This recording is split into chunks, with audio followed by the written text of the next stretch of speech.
Assalamualaikum. Okey ni aku tunjuk ada satu tajuk berita kemarin. Misi 2610 PN Pahang sasar rampas pentadbiran negeri selepas PRU 16. Ni kenyataan yang dibuat oleh Ketua Pembangkang YB Tuan Ibrahim Tuan Man.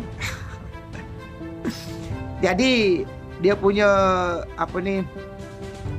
statement di dalam dia punya tajuk tu, ni aku tunjuk.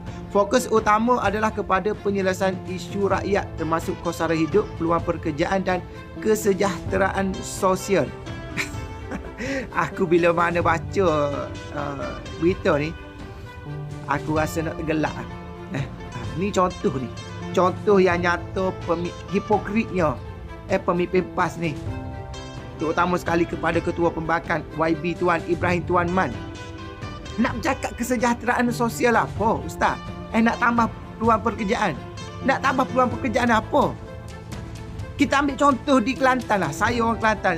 Sebab Tuan Ibrahim Tuan Man itu adalah ahli Parlimen Kubang Krian. Dah masuk 2 penggal dah. Kita tengok apa masalah di Kelantan. Nak sejahtera apa kalau masalah air pun belum selesai? Nak kena tunggu 2050.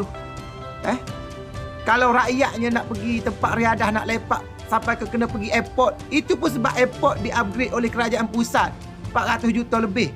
Sebab nak membantu rakyat negeri Kelantan ni, tetapi dijadikan sebagai tempat lepak sehingga kan dapat support daripada YB Exco lagi. Siap buat pusing buat program naik motor pusing bandar Kota Baru tu, pergi airport. Apa benda ni?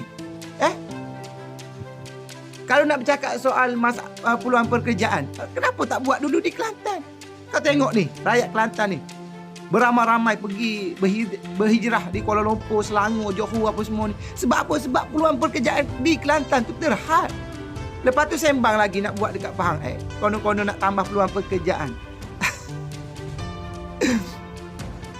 Tak payahlah nak menyelesaikan isu rakyat apa semua.